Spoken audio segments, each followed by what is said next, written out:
Hello everyone, welcome to achievers coaching classes.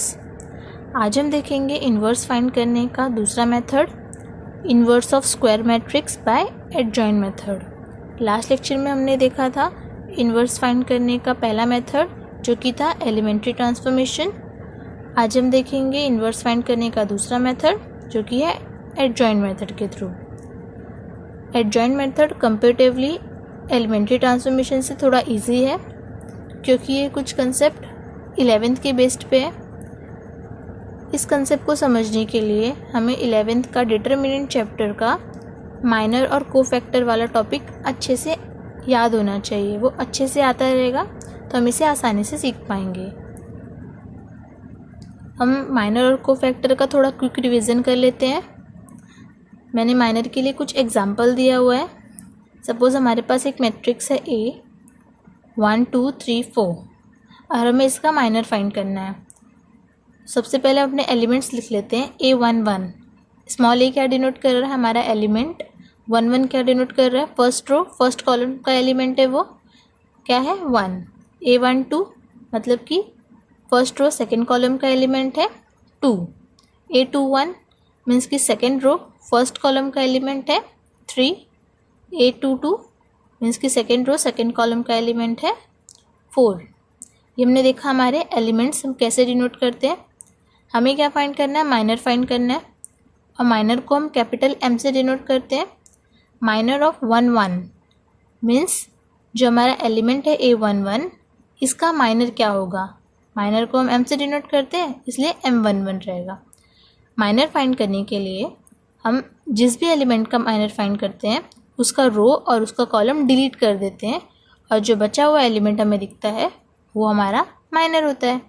So M11 means कि हमें क्या A11 का माइनर फाइंड करना है। A11 क्या हमारा 1 है। अगर हम इसका रो और कॉलम हाइड कर दें, सो ये दोनों को अगर हम हाइड कर दें तो हमें क्या मिलेगा? 4। तो M11 क्या होगा? हमारा 4 होगा। सिमिलरली M12 एलिमेंट A12 कौन सा है? 2 है। तो हम 2 का रो और कॉलम हाइड कर देंगे। उसका रो और कॉलम हाइड करने पे हमें क्या मिलेगा? 3। तो M12 क्या होगा? 3 होगा।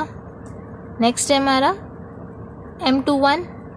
A21 एलिमेंट कौन सा है हमारा? 3। इसका हम रो और कॉलम हाइड कर दें अगर तो हमें क्या मिलेगा? 2। तो M21 क्या होगा? 2। नेक्स्ट है हमारा M22। A22 कौन सा एलिमेंट है? 4। अगर हम 4 का रो और कॉलम हाइड कर दें तो हमें क्या मिलेगा? 1। ये हमने देखा हम अपना माइनर कैसे फाइंड करते हैं। नेक्स्ट हम एक कोफैक्टर का भी एग्जांपल देख लेते हैं। हम इसी एग्जांपल को कंटिन्यू करते हैं कोफैक्टर के लिए। कोफैक्टर के लिए हमारे पास एक छोटा सा फॉर्मूला होता है हर एलिमेंट के लिए। A11 is equals to -1 raise to, ये -1 हमारा फिक्स रहता है और इसका पावर वही होता है जो इसके I और J एलिमेंट होते हैं। यहाँ पे क्या है? 1 1 है तो पावर हमारा 1 + 1 होगा। अगर यहाँ 1 2 होगा तो पावर हमारा 1 + 2 होगा। 2 1 होगा तो 2 + 1 होगा। 2 2 होगा तो 2 + 2 होगा। और हम मल्टीप्लाई किससे करते हैं? जिस भी एलिमेंट का हमें को फैक्टर चाहिए उसी एलिमेंट का माइनर से। सपोज़ हमें A11 मतलब हमें पहले एलिमेंट का को फैक्टर चाहिए तो क्या होगा? -1 रेज टू, इन दोनों को ऐड करके हम पावर में लिखेंगे और उसी एलिमेंट का माइनर से मल्टीप्लाई कर देते हैं। सो -1 रेज टू 2 होगा, पॉजिटिव ही होगा। मल्टीप्लाई बाय M11 कितना है? 4 इक्वल्स टू 4। हमें क्या निकालना है? A12 -1 रेज टू 1 + 2 हो जाएगा।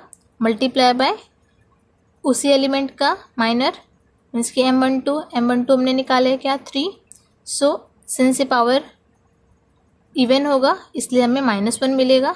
Multiply by 3 is equals to -3।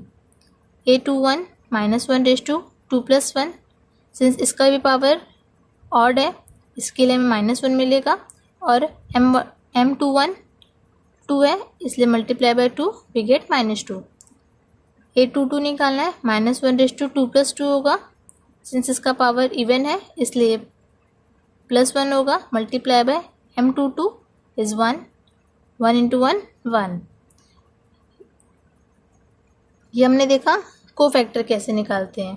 11th में हमने देखा था कि हम कोफैक्टर को सी से डिनोट करते थे, बट हमारे न्यू सिलेबस में हम कोफैक्टर को ए से डिनोट करते हैं। कोई बात नहीं, हम सी की जगह ए का यूज़ करके करेंगे। सो कंफ्यूज मत होना कि कोफैक्टर को हमने सी से डिनोट किया था, यहाँ ए कैसे हो गया। कोई बात नहीं, हम ए से यहाँ पे डिनोट कर सकते हैं। एडजॉइंट मेथड में हमें एक नया कंसेप्ट आएगा, एडजॉइंट। अब हम एडजॉइंट कैसे निकालते हैं वो देखते हैं। सबसे पहले हम एडजॉइंट की डेफिनेशन के साथ जाते हैं। The adjoint of square matrix A कुछ इस प्रकार डिनोट करते हैं हम। जो भी हमारा मैट्रिक्स रहेगा उसमें एलिमेंट्स हम स्मॉल लेटर से डिनोट करते हैं आई जे। एम क्रॉस एम मतलब कि दोनों का रो और कॉलम सेम होना चाहिए बिकॉज वो स्क्वायर मैट्रिक्स है। Is defined as the transpose of matrix cofactor. Capital A हम यहाँ पे क्या डिनोट कर रहे हैं कोफैक्टर के लिए, cofactor of I J M cross M, means कि यहाँ पे भी हमारे रोज और कॉलम सेम होने चाहिए। जो मिलेगा वो भी हमारा स्क्वायर मैट्रिक्स होगा। तो सिंपली हमारा एडजॉइंट क्या बोलता है, एडजॉइंट एक ऐसा मैट्रिक्स होगा जिसमें हम कोफैक्टर का ट्रांसपोज करेंगे। जो कोफैक्टर के हमने एलिमेंट्स निकाले हैं उसको हम एक मैट्रिक्स में अरेंज करेंगे, देन जो मैट्रिक्स हमें मिलेगा हम उसका ट्रांसपोज ले लेंगे। ट्रांसपोज हमने देखा हुआ है 11th में टाइप ऑफ मैट्रिक्स में क्या होता है, it is denoted by adjoint of A. हम एडजॉइंट का फॉर्म शॉर्ट फॉर्म लिखते हैं A D J of A. For example हम इसी एग्जाम्पल को अगर कंटिन्यू करें, हमारे पास मैट्रिक्स क्या है 1 2 3 4। हमने इसका कोफैक्टर क्या निकाला 4 -3 -2 1। अगर हम इन चारों एलिमेंट्स को एक मैट्रिक्स में अरेंज करें, ये A11 है, सो हम इसको 1 1 की प्लेस पे करेंगे प्लेस्ड 4 को। देन 1 2 है हमारा -3, हमने -3 पुट कर दिया। 2 1 है हमारा -2, हमने -2 पुट किया। 2 2 हमारा 1 है, हमने 1 पुट किया। ये हमें क्या मिला, कोफैक्टर ऑफ ए मिला। और हमारा डेफिनेशन क्या बोलता है, एडजॉइंट क्या होता है, कोफैक्टर का ट्रांसपोज। क्या होता है, कोफैक्टर का ट्रांसपोज। इसका मतलब होता है कोफैक्टर, क्योंकि हम कोफैक्टर को कैपिटल ए से डिनोट कर रहे हैं। तो transpose of matrix this means की कोफैक्टर। जो भी हमें कोफैक्टर के टर्म में एक मैट्रिक्स मिलेगा हम उसका ट्रांसपोज कर देंगे। ट्रांसपोज का मतलब होता है रोज और कॉलम्स को आपस में इंटरचेंज कर देना। रोज की जगह पे हम कॉलम के एलिमेंट प्लेस कर देंगे और कॉलम की जगह पे हम रोज के एलिमेंट प्लेस कर देंगे।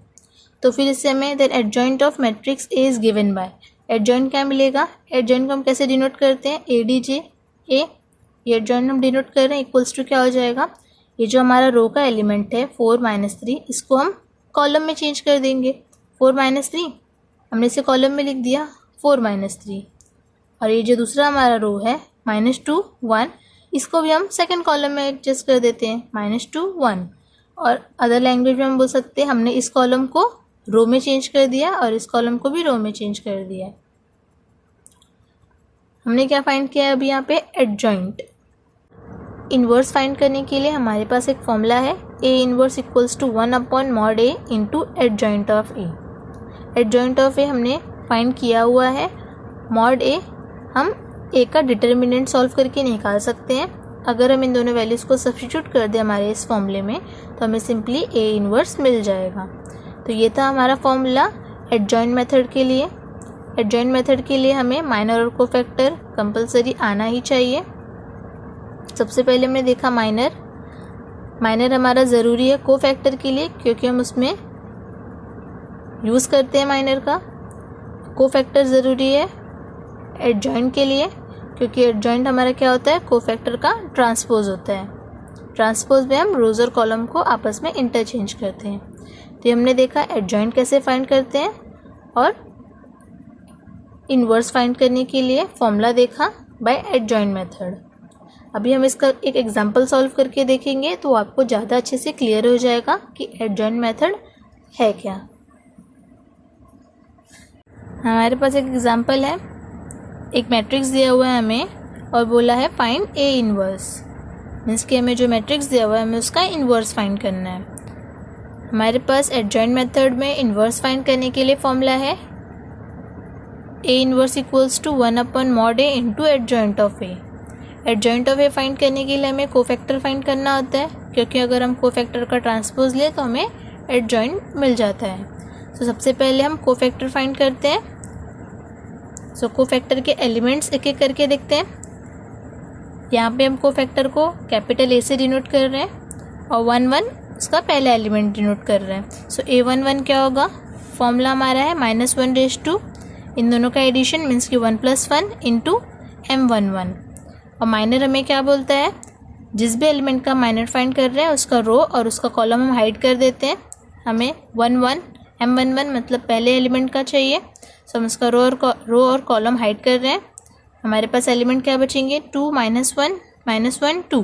तो हम इन एलिमेंट्स का मॉड निकाल लेते हैं।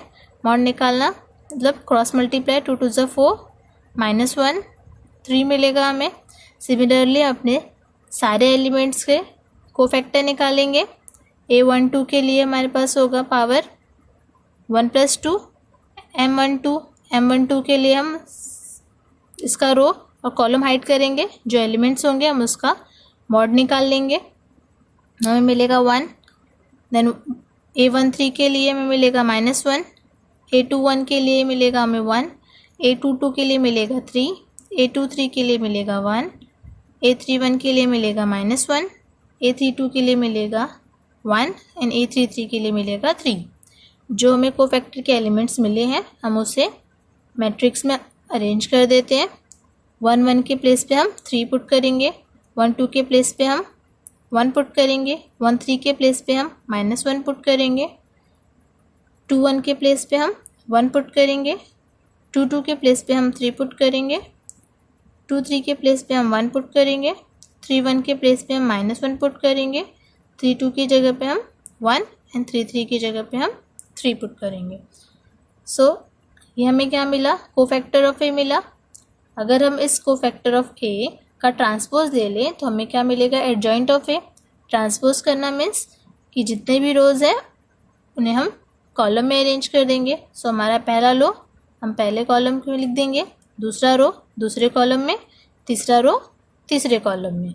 तो इस प्रकार हमने फाइंड किया एडजॉइंट ऑफ ए। और हमारे फॉर्मूला क्या है, 1/a इंटू एडजॉइंट ऑफ ए।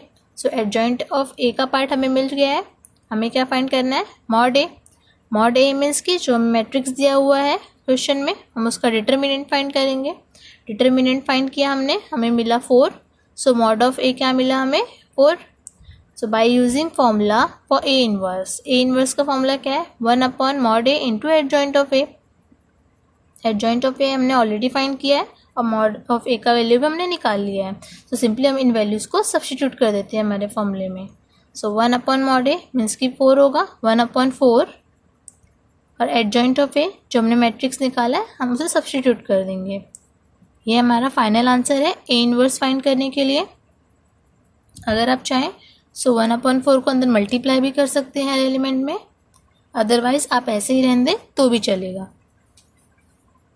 तो ये हमने देखा कि एडजॉइंट कैसे फाइंड करते हैं और एडजॉइंट के थ्रू अपना इन्वर्स कैसे निकाल सकते हैं मैट्रिक्स का।